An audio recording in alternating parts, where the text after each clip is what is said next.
Hare Krishna. Welcome to Tax YouTube channel. This is CRO Amar, practicing chartered accountant based in Mumbai. Also partner in Motilal and Associates LLP, member firm of Marks Network. Welcome to the video series What Law Says. And today we are going to discuss two important case laws reported to High Court under GST law.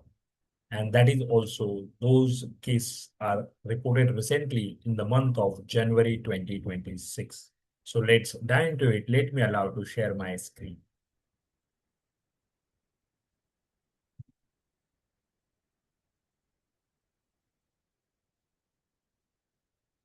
Yes. So we will move directly to the case law. So today's first case law, citation EP Gopakumar versus Union of India, Kerala High Court, and date of order very recently, 8th January 2026. Let's see what are the facts of the case. Petitioner was a registered taxpayer under GST. Proceedings were initiated for denial or reversal of input tax credit. So, issue is related to ITC. Department relied heavily on mismatch in returns, that is GSTR 2A or 2B versus GSTR 3B. Alleged non-compliance by supplier. An order was passed without granting proper opportunity of hearing and largely based on system-generated discrepancies. Very interesting. So let's see what was the issue under consideration. So issues were whether ITC can be denied solely based on mismatch or supplier default. Very important. Whether non-grant of proper opportunity violates principles of natural justice. This is also very important. And whether automated or system-based adjudication is legally sustainable or not. Very much interesting. So let's see legal provisions under the case 1. Section 16 of CGST Act, corresponding eligibility and conditions for ITC. Section 75, subsection 4, mandatory opportunity of hearing. Section 73 or 74, that is demand and recovery provisions and principles of natural justice, Audi alteram partem. So let's see what are the contentions of the assessee. Assessee contended that ITC cannot be denied if purchase is genuine, tax invoice available, payment made to the supplier.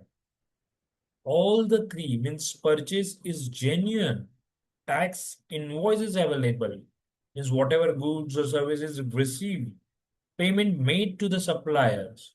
So buyer should not be penalized for supplier default. Means if supplier is not reported, there is no default at the point of the assessee. So no proper hearing also can be a violation of natural justice. So let's see what are the contentions of the revenue. Revenue contended that ITC is a conditional benefit that is based on the conditions that need to be satisfied is what contained by the revenue. Mismatch indicates irregular credit. That is the simple contention of the revenue. That the mismatch indicates what? Irregular credit. Supplier non-compliance justifies denial. That is the very crunch of the case. Supplier non-compliance justifies denial. So let's see what High Court observed and held. Violation of natural justice, no proper hearing granted. Means whenever no proper hearing granted, there is a violation of natural justice. Means opportunity of being heard, it's need to be given to the assessee. ITC cannot be denied mechanically based on total mismatch. Means system generated should not be there. So department must conduct proper inquiry, provide adequate opportunity. They should provide a speaking order. They should document their findings, observations. So system generated data is not a conclusive evidence. So please note down this. System generated data is not a conclusive evidence. So order was set aside by the High Court and matter remanded back. So that was in favor of the assessee. So principles laid down by this case is ITC denial requires substantive verification and not mere mismatch, that is system driven. Technology cannot replace adjudication. Opportunity of hearing is mandatory, otherwise it will be a violation of natural justice. So buyer cannot be penalized without establishing fraud or connivance. So these are the principles laid down by the case one. So moving further, we will move to the case two. Amar Iron Udyog Private Limited versus Union of India, Calcutta High Court, and date of order very recent again, 13th January 2026. Let's see what are the facts of the case. Assessee claimed input tax credit on inward supplies, right? ITC was denied on grounds what? Supplier found non-existent, non-compliant, and alleged fake invoicing suspicion. But here it is suspicion. Huh? Department passed order without adequate verification of actual receipt of the goods, payment, and documentation. Very important. Let's see what were the issues under consideration. Whether ITC can be denied merely due to supplier default or cancellation of registration. Okay, whether burden of proof lies solely on recipient and extent of due diligence required from recipient or not. So means how much extent of due diligence required. Okay, that's very interesting issues. Again, let's see what are the legal provisions involved in case 2. Section 16, subsection 2, conditions for ITC, there's a receipt of goods, tax payment, like in first case also. Section 41, as amended, ITC availment. Section 155, burden of proof. And Section 75, general provisions for adjudication. So let's see what were the contentions of the assessee. Assessee contended that all statutory conditions fulfilled, invoice available, goods received, payment made. So these are all statutory conditions fulfilled by the assessee. Cannot verify supplier's internal compliance. No allegations of fraud or collusion. Okay. Well, these are the contentions of the assessee. Let's see what are the revenues contentions. Supplier found non-genuine. ITC invalid. Means supplier found non-genuine. But in this respective assessee's case, goods received, invoice issued, everything, the statutory conditions are fulfilled. ITC is concession, not absolute right.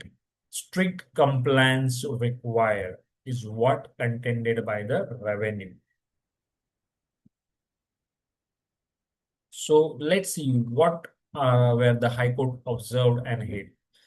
High Court observed that ITC is conditional, but what cannot be denied without proving the involvement of recipient in the fraud. Of course, it is conditional, but what High Court is telling is that cannot be denied without proving the involvement of the recipient in the fraud, if any. So department must establish that collusion, connivance, or knowledge by the assessee. So mere supplier default is not equal to automatic ITC denial. Very important. Emphasize need for balanced approach and order set aside fresh adjudication directed. So principles laid down by this case, ITC cannot be denied solely due to supplier default. Burden of proof is not absolute on the recipient. Department must prove fraud, bogus transaction, and genuine transactions deserve the protections of to the assessee. So moving further, let's see conclusions from today's both two case discussion. ITC is a conditional benefit but protected if conditions are met. Natural justice is mandatory in GST proceedings. System mismatch is not equal to conclusive evidence. So recipients not liable for supplier default unless fraud proven. Shift towards the substance over procedural technicalities. Very interesting. So thank you so much for patient hearing. If you have any questions, observations, suggestions, then do let me know. via WhatsApp, email, or you can also comment below the video. Please note down my contact numbers. So if you have not yet subscribed to Guru YouTube channel, then do subscribe for latest updates and video series like this. Hope you are gaining valuable knowledge from all these updates and video series which we are running on a Guru YouTube channel. So stay tuned to the Guru YouTube channel. Thank you. Thank you so much once again. Bye bye. Take care. See you soon. Hare Krishna.